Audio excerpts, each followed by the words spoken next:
Hello and welcome to my hypertrophy lifting series where I record as much of my workouts as I possibly can. This is the start of week 5 for my Myomax training program, which is just like a fancy 9-week, 6-day-a-week, high volume, increasing volume over time hypertrophy program. So it's designed for people who are serious and want to build as much muscle as possible. So you really want to be bulking during this program.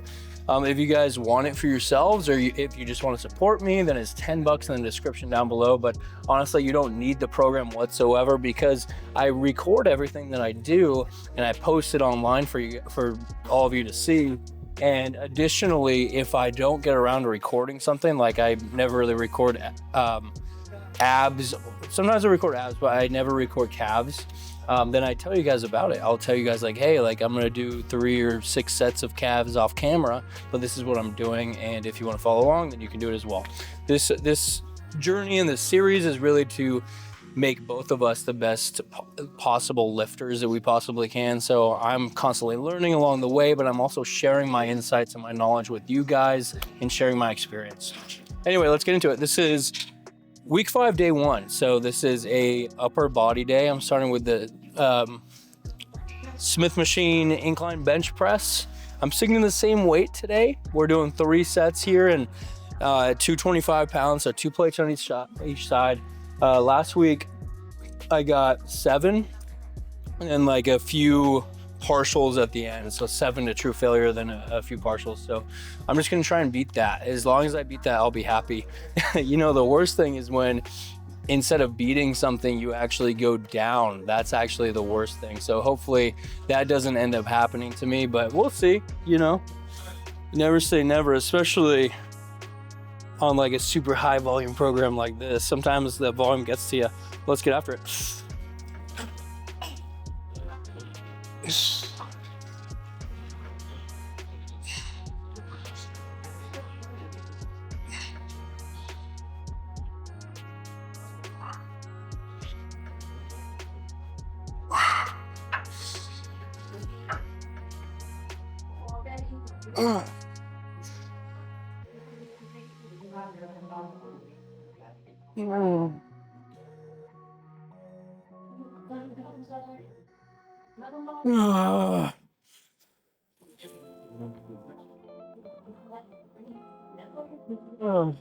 Ooh. Okay, so I'm exceptionally happy with that because I got 8 reps instead of 7. I've said it a million times and I'll reiterate a million times. It's all about baby steps. It's all about getting a step in the right direction, and any way that you can possibly improve yourself as a lifter, that's going to be a step in the right direction. Think about improving time under tension. Think about improving mind-muscle connection. Those are just a few like under the hood type of ways that you could really take your training to the next level and enact progressive overload. But there's a million other ones, of course, like your bread and butter ones, just like increasing load. That's like the most popular way to do it, and rightfully so. It's the tried and true method. It's easily trackable. You could increase the reps like I just did. That works too. But any way that you improve. So I'm usually going for, and most lifters for that matter, are usually going for an increase in load or an increase in total volume. That's sets times reps times weight. So increasing reps, increasing sets. But if you're getting like pretty advanced and you're having a really hard time increasing one of those training variables, just look to something a little bit less obvious. Decrease your rest periods. For example, you could do that. You could improve your technique, and the list goes on. There's so many different ways that you could do it, but those are just a few. Let's get into set number 2.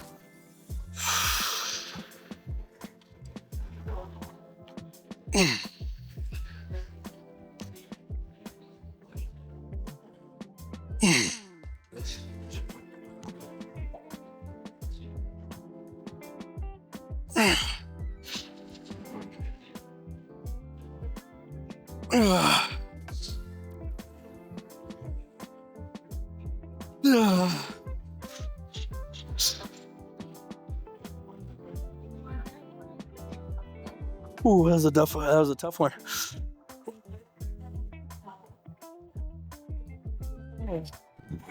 Those partials are really bad. It's almost like I'm just bouncing the weight up, but you know, once you hit failure to that degree, it's hard to get anything, much less a partial. So I'll take it. And I think that I've said this before, but I think that like one of the biggest reasons why you guys should likely be considering partials is if you don't know your true limits on a given exercise. So like, and especially when you're trying to find the limits, that's a great way to do it too. But for the most part, unless you're intentionally doing partials for the whole set, a partial is usually done after the full range of motion, and it usually signals that you can't get any more full range of motion reps. So for me, it's kind of like a good indicator that I'm checking that box for true failure. It means that I'm taking my sets to that threshold where they're going to become their most hypertrophic, because anything from 0 to 3 or so ish reps shy of true muscular failure is going to enact, it's going to yield the greatest hypertrophic response. So by doing partials at the end, you know that you've gotten to that threshold and even beyond in some cases, you know. Another like little tiny thing that I like to discuss is the idea of why we use isolation lifts a lot of the times.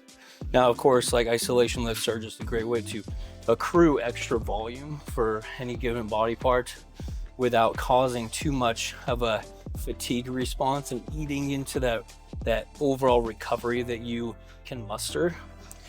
But I also think that it's a great way to assist your compound lifts. Like for instance, a bench press of any sort, you're gonna be using your front delts, primarily your chest though, and then your triceps. So your triceps are a secondary mover, front delts are a secondary mover. But a lot of the times, like when you're pressing, you know, the limiting factor isn't gonna be your chest, but it may be your triceps. And by doing some additional tricep work on the side, like towards the end of your workout or whatever, you're actually going to be increasing their strength. And then it can help you plow through those sticking points that you may have in your bench press and help your chest kind of get stronger as well. So it's kind of like synergistic. They're kind of working together. So, you know, that kind of brings up the idea of dissecting your lifts and seeing where are your weak points, how can you improve? Because ultimately, the stronger you get, the bigger you're gonna get too. They're intertwined. They're inseparable. I mean, they're separable to a small degree, but not completely. You can't fully separate strength and hypertrophy. So by getting stronger, you're actually gonna be getting bigger. By getting bigger, you're gonna be getting stronger.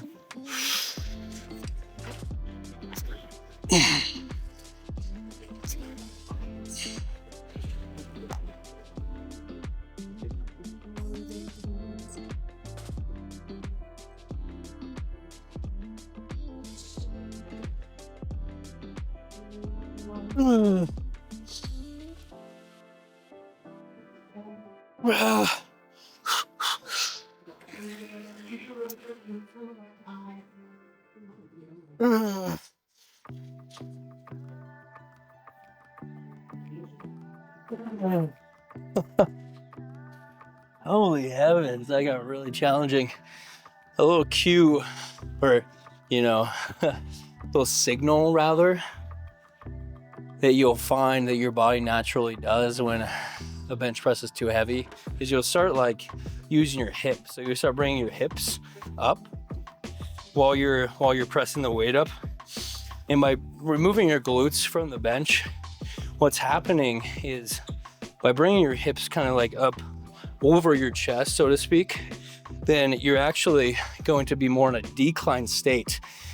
And to those of you who have tried a decline press before, you'll know that you're strongest in that position. Strongest at decline, weakest at incline usually, then flat is somewhere in the middle. So by doing that, you're using more muscles and you're actually able to lift the weight easier. It's fascinating what your body will like intuitively and naturally do in order to lift a load that it wouldn't be generally capable of lifting. It's really fascinating. Like rounding your back on a deadlift and having your hips rise before, on a squat, before your knees just because that'll use more glutes, and your body just naturally does it when the loads are really heavy. Anyway, let's just get into the next exercise, which is the Smith machine bent over row for some back stimulus as well. I'm sure you guys know the videos where it's like, oh, what's in my gym bag and stuff like that. I'll tell you the two most crucial things I keep in my gym bag would be my straps and my lifting belt. I find that these things I cannot live without anymore in the gym, and especially just like straps. Like, you guys, if you're trying to take any sort of back training seriously, you should really have lifting straps, because more often than not, unless you're like a complete beginner, your back is gonna be way stronger than your grip strength ever could be. And I know that people, there's a certain population out there where they think that straps are like for weaklings or for wimps or whatever, but at a certain point, it's just facts that your grip cannot support the weight that your back could, and you're just gonna be shortchanging your progress for your back in the long run, in my opinion. Same goes for belt to some degree. I mean, you're gonna become strong enough on like squats and deadlifts and heavy compound lifts of that sort, where your core is gonna be your limiting factor, and by not wearing a belt, you're gonna pose additional injury risk, at least from what I understand. So those are the two most crucial things in my gym bag. Otherwise, I have like the pad for the hip thrust. I used to carry that. I'm gonna start carrying it again. And then I got some other like miscellaneous things like captains of crush grippers, and like some 1.25 pound plates. And I'm considering adding some chalk. I used to have chalk in there, but I don't have it anymore. And then I used to have smelling salts too. But now that I'm doing more hypertrophy lifting, I find that I don't need that stuff as much. Anyway, I'm sticking the same weight, 225 again, so it's matching chest, and I'm gonna try and get 8 repetitions.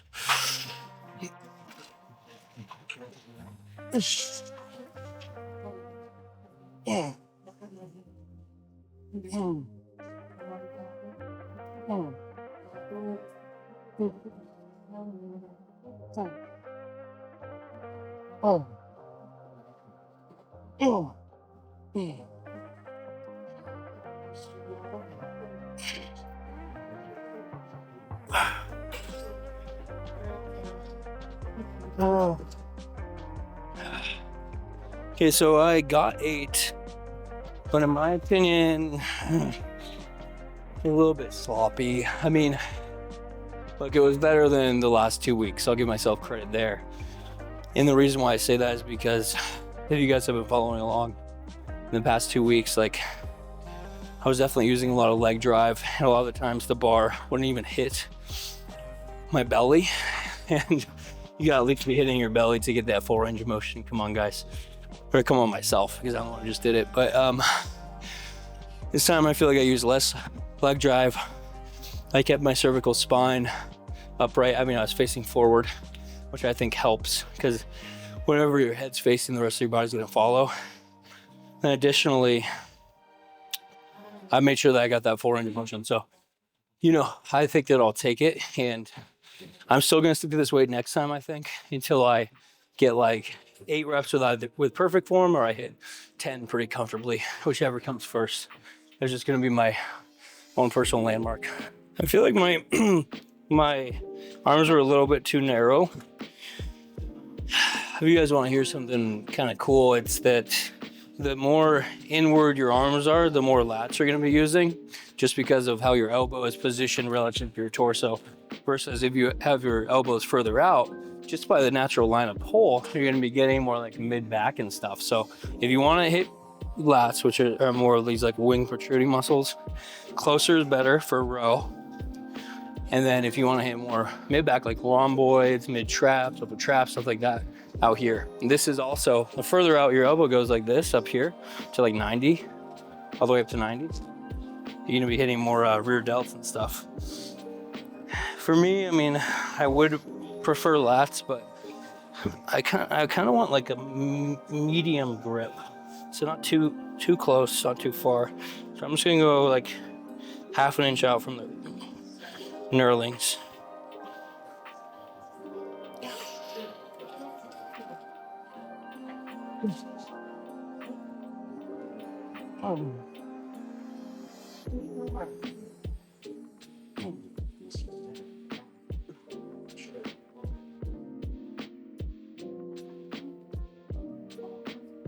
Wow.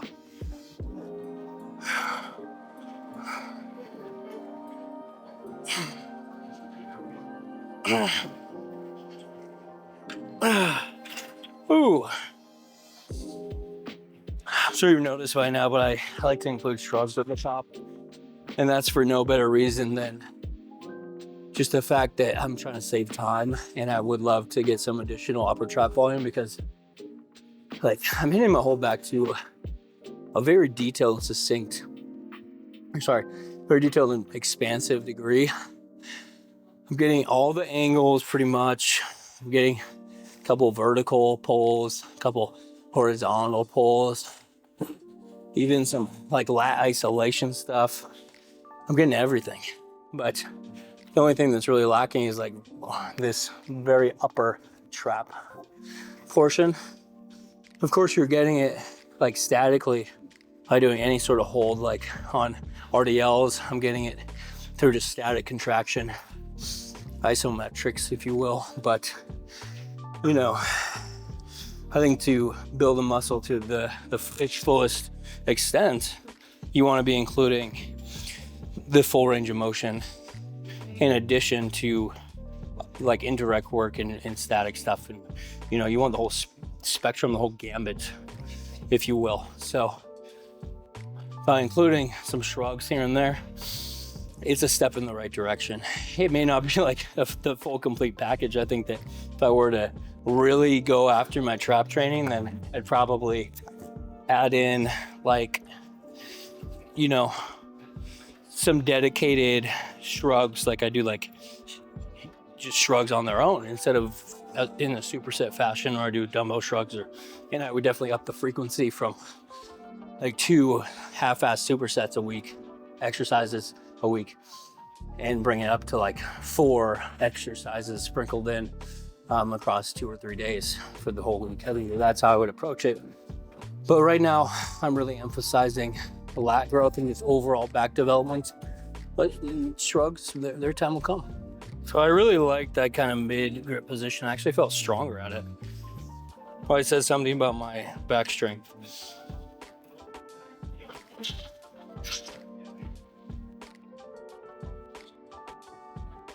Oh.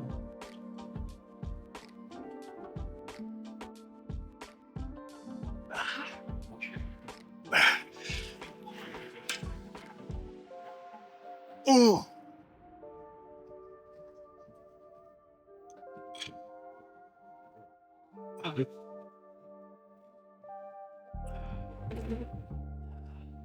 All right, next up. So I like to flip from posterior or anterior to posterior, vice versa, so on and so forth. So next up, we'll get into some flat machine pressing. Yeah, let's just get after it. All right, folks, I'm going from 180 pounds on this for 10 reps to 190 for, we'll have to wait and find out, see how many reps I get, but I'm hoping for 10 at the very least. Like I was just talking about in the beginning of this session, I was saying that you want to try and improve in, you know, baby steps at the very least every single time, whether it be increasing weight, increasing reps, increasing my muscle connection, time under tension, just improving it some way.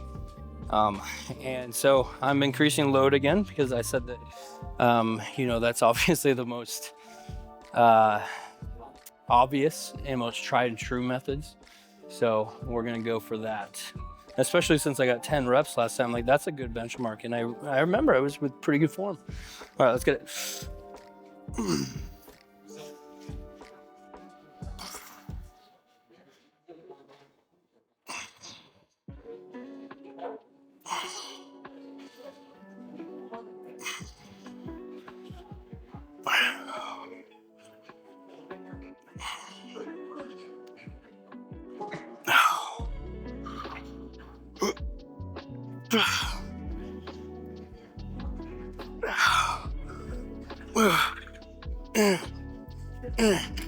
Oh. I got 3 partials, and I believe last time I was getting 5s. But I still got that 10 repetition, so I'll take that. And I got it with 10 more pounds, so it's a win. At this point, I am so very deep into my bulk that eating a tremendous amount of foods almost comes easily, because I'm of the opinion that the further you get into something, the more your body adapts.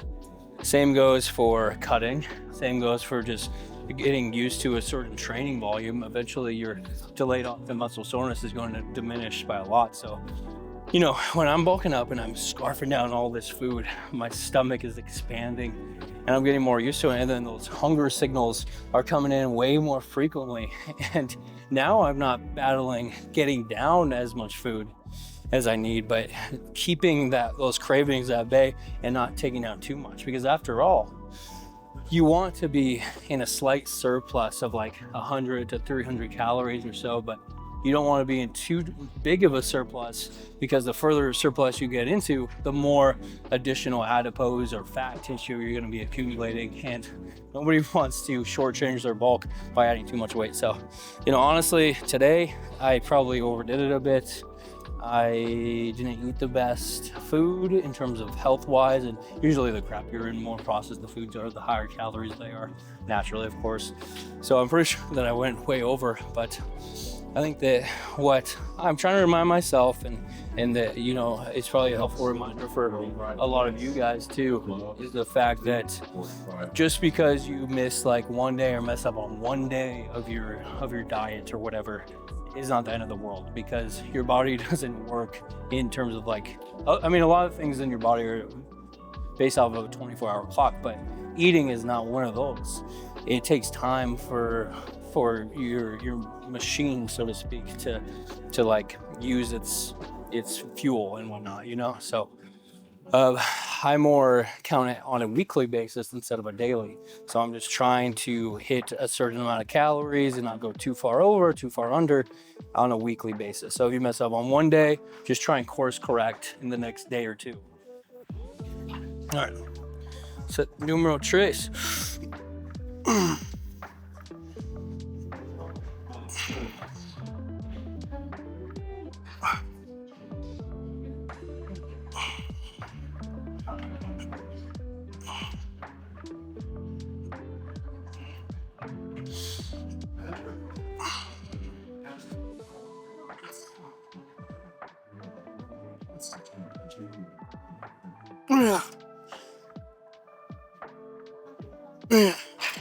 Whew. To those of you who have tremendous trouble finding like what works for you in terms of exercising and finding something that you genuinely enjoy, I really think that there's something out there for everybody, whether you know it or not. Not everybody has to be super into lifting like I am, and I'm sure that most of you, if you're watching this channel, are as well. Maybe swimming's for you. Maybe a sport like basketball or football or tennis or something is for you. Maybe just running is for you. Maybe sprinting's for you. The list goes on. There's so many different things, and it may have to be an unconventional one like frisbee or something like that, or rollerblading or skateboarding. It may not be a super obvious pick, but I believe that everyone just needs to find their calling in terms of a fitness endeavor. And I believe that once you do, your life is going to become magnitudes better. Like, it won't even be close, because exercise as a whole, it doesn't just have to be weightlifting. It could be cardio, it could be kind of a mixture of both, but just moving your body, bodily movement, very, very important for general health and happiness. Sorry about that side tangent. I was trying to encourage all you people who are having trouble finding what you enjoy in terms of activity. Don't give up.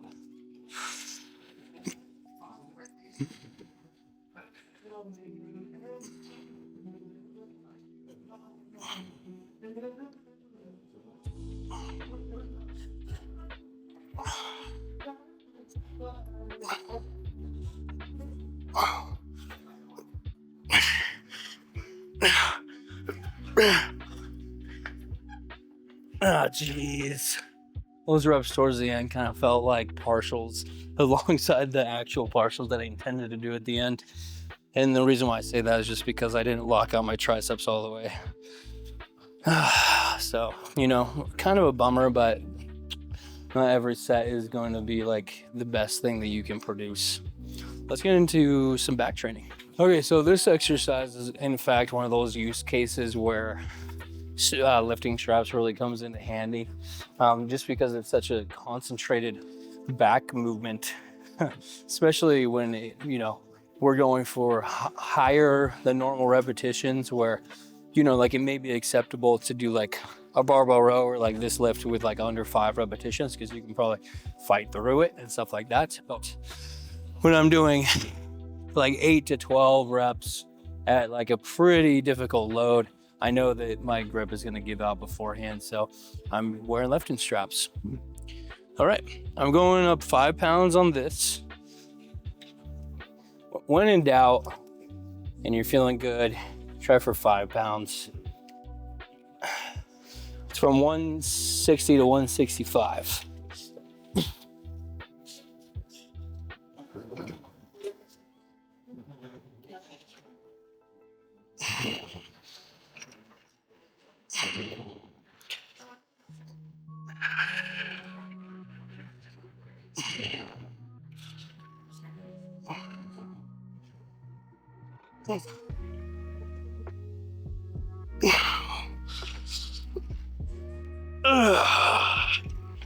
Okay.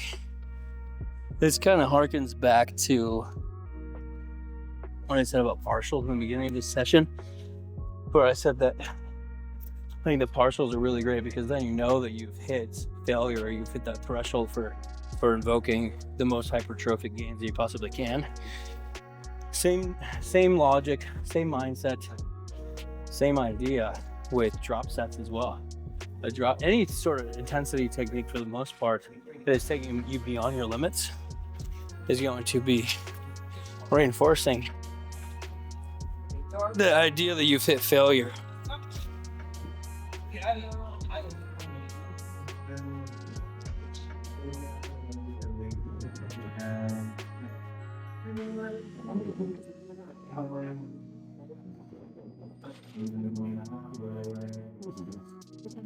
Okay, even though I hit the same reps exactly, since I increased load, that's still a win in my book. If you haven't already noticed from my previous upper body days, I actually do not include direct arm training. I actually have an accessory day for my arms. And the reason for that is quite simple. It's that I'm already hitting arms by doing any of these pushing and pulling exercises, because when you're pulling, your biceps are a secondary mover. When you're pushing, your triceps are a secondary mover. And therefore I count those sets as half sets, like pressing and pulling sets to half sets for the respective arms that they, you know, arm muscles that they use. And since you're already hitting it, that's a form of stimulus for the arms. And then I add an accessory day, and the reason for that is so that I can pump up the frequency for the arms, because I think the arms can definitely handle higher frequency since they're used in pretty much everyday tasks. It's like the same logic with calves. You walk around on them all day so they can be trained more frequently. And therefore, I think that training your arms at least 2 times a week, but upwards of like 4 or more times a week is a great idea, and you should definitely play around it for yourselves. But I'm training them 4 times a week. And then so far I've seen tremendous gains from it. I mean, my arms have gotten way bigger. It's gonna be kind of hard to go back to a more conventional training split after knowing that my arms really dig the higher training volumes and training stimulus. Ah, shit. Gotta change the way. You guys ever do that? Because I do it all the time, unfortunately.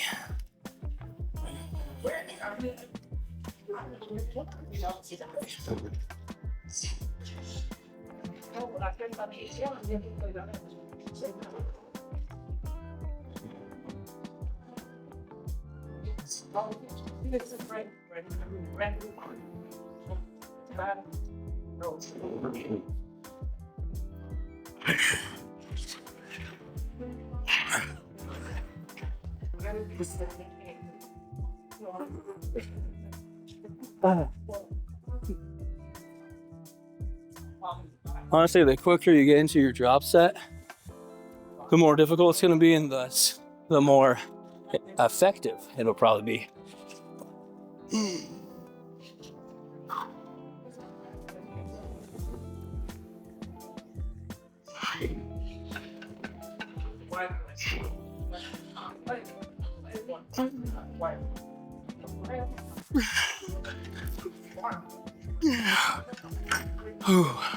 On the final day of week 4, so week 4, day 6, my accessory lift at the very end, I'm pretty sure that I said that this week 5, is going to be very, very difficult because the 2 primary compound lifts of each workout are going to be pumped up from 3 sets to 4. And I was just wrong about that. I thought that week 5 is when those would be pumped up, but that's not true. Week 5 pumps up the much easier exercises, like the next one that I'm about to do, which is the chest supported seated cable unilateral lat pull. It's not full, but I'm actually very, very happy about that, because I wasn't really ready to have that difficult of a day, because honestly, like, it's one thing to increase the easier exercises that are towards the latter half or the end of a workout, but it's a whole different ball game to increase the 2 most challenging ones that are in the beginning. Whole different ball game. I mean, I think it's week 7 that's going to be increasing fully. And I don't get that wrong yet. Week 7 is going to be a bitch, because imagine doing 4 sets of Smith machine back squats and then 4 sets of Smith machine RDLs. It was really hard. So luckily it's towards the end, because obviously once I add volume to a lift, the volume tends to progress until the end of the program. All right, guys. So yeah, I'm actually really happy about that, and especially because I came here after work, so it's quite late, and the gym actually closes in under 30 minutes. So I may not even be able to finish everything. This is gonna be a huge bummer, but you know, sometimes that's just the case, guys. Sometimes you just gotta do the most that you can.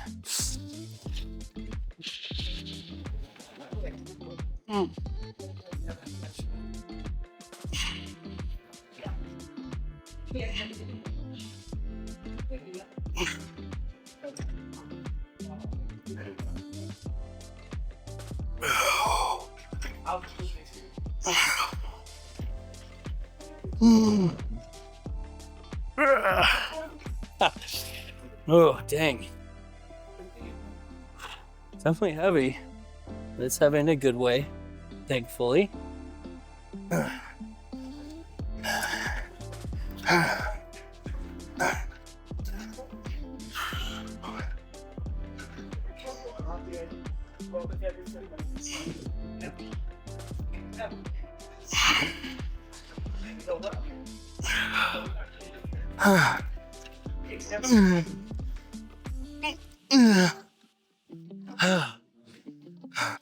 Okay, so on this puppy, I'm actually choosing to go 5 pounds, so it's from 57.5 to 62.5.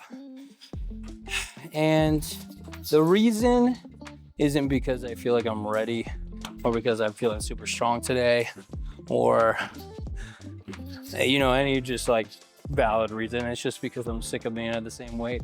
And I feel like sometimes you kind of got to force it, or at least test the waters and see what's up. You can test the waters and then go back down if needed, but sometimes your body requires a little kick in the butt to get moving and to get growing and changing, basically.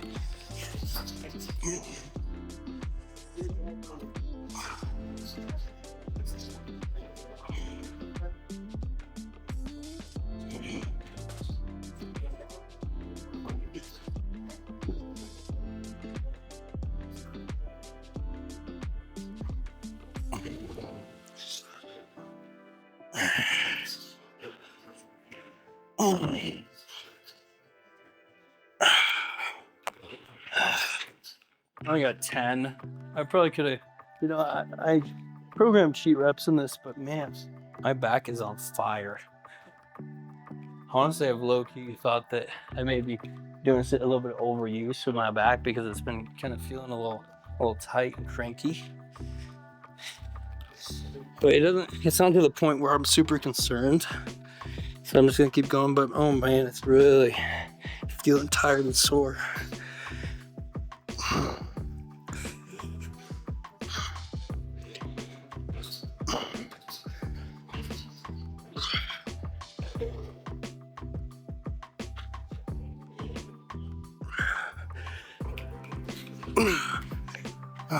Did you guys know that there's a huge online fitness battle happening right now as we speak? And the battle that I'm talking about, of course, is the science-based lifters versus more of like the, I hate to call them like bro lifters, but the guys who just like to listen to their own anecdotal experience and not any of like the scientific studies that come out. And you know, I understand both sides. You know, people feel like they're right because they've seen real world results. And then others feel, you know, the science-based lifters feel like they're right because they have all this actual data that shows that they're right and stuff like that. So I think that, you know, both camps are correct in their own way of thinking, but I encourage both to kind of overlap and play, you know, devil's advocate, is that the right word? You know, just try the other side and see, because I ultimately think that to get the best of both worlds, you should listen to your own anecdotal, your own personal experience, but also listen to the studies and implement those as well. I think that that'll give you the best of both worlds, because, you know, I've talked about this so many times. No two people are exactly the same. No two people are going to get the same exact results from the same exact workout with the same exact diet and, you know, everything the same. There's always personal variance. And that's where using the science as kind of an educated guess and a hunch for like informing your own training is really important, but also listening to how your body responds to what it tells you is equally as important. And that's where molding the two and using both to your advantage is going to produce, in my opinion, superior results than just being dogmatic and choosing one over the other and sticking to that.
Oh shit, I know that that's not really like ideal form, guys. Kind of stressing because the gym is closing so soon and I'm trying to get through stuff, and I know that I shouldn't be rushing through. But I'm glad that I'm getting closer, because I would hate to have to miss like a whole exercise, or multiple for that matter.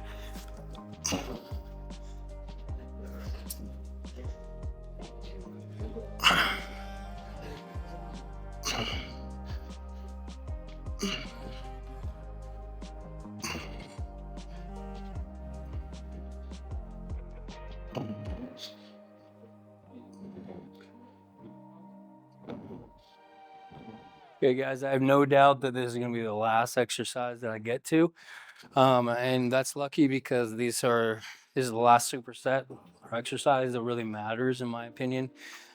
Just for, the perpetuity of this lift, anyhow, because all that I have left after this is like some machine crunches, machine lateral raises, which I would love to get to those, and then 3 sets of those, and then 3 sets of the captain's chair leg raises as well for some additional abdominal volume.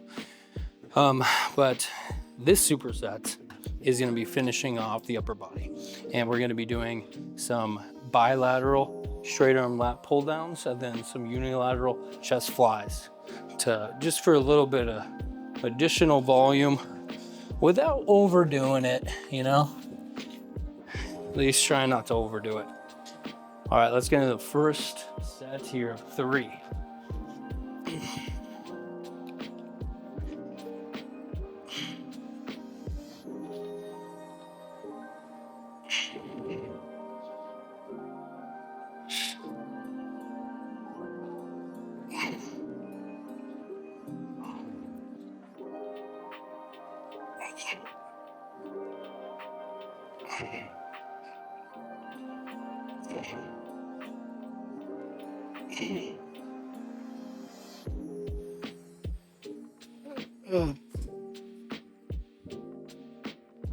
I can feel my intensity just diminishing the further we get into each day, Like, my intensity was so high for the first, honestly, 4 exercises.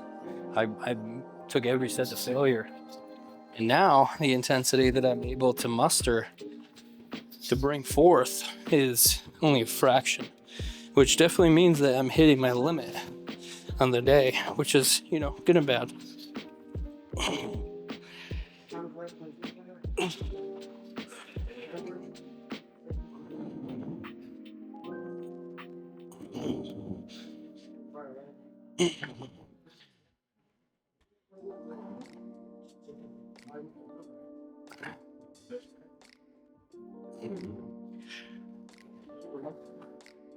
The reason why I say good and bad is because it's good in the sense of it means that I'm really reaching my breaking point and making sure that I'm giving it my all to each of my workouts.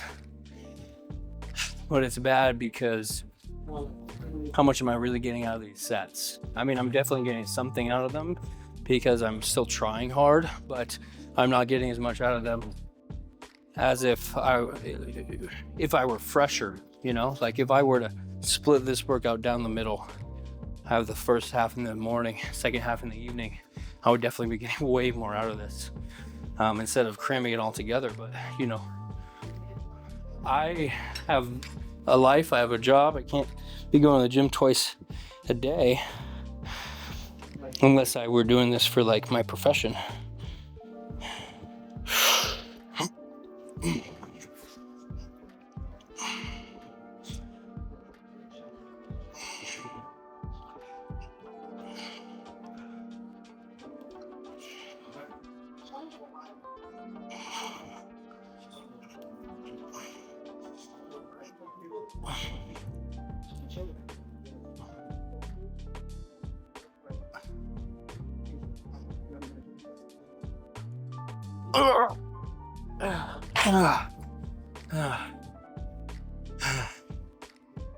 There's 1 set down, 1 set of 3. It's crazy to think how many sets I'm doing now and how many sets I'm gonna be doing when we hit week 9. It's gonna be absurd. And that kind of brings me back to the idea of like bulking, like especially what I said at the very beginning of this session. This program you gotta be bulking on, guys, because you need the best chance of recovery for sure. Set 2.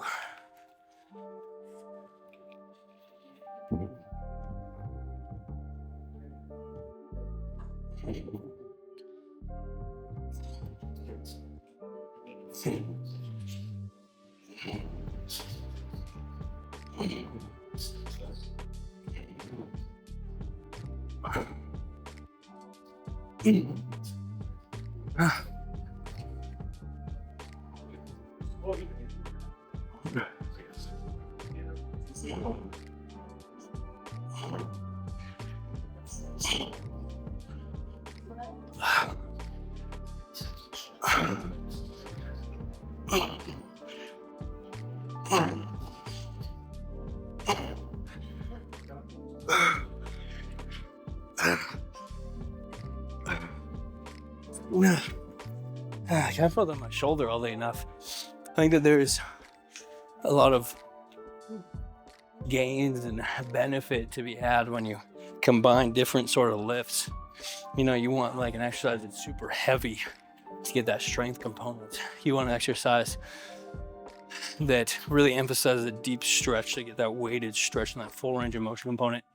But then you want an exercise that can really just pump you up, like this one, to finish off your muscles so that you can get all those like those nutrients and blood flow and whatnot. Because ultimately that's what the pump is. It's just reinforcements being brought to a given muscle.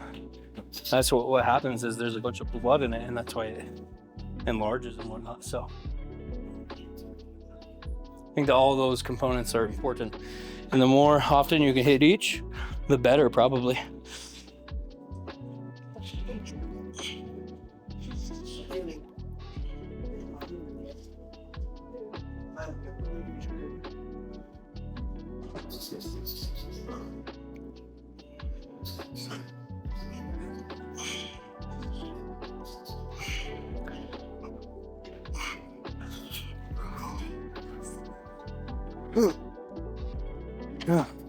All right, guys, last sets. Get after it. Ooh.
Part 3.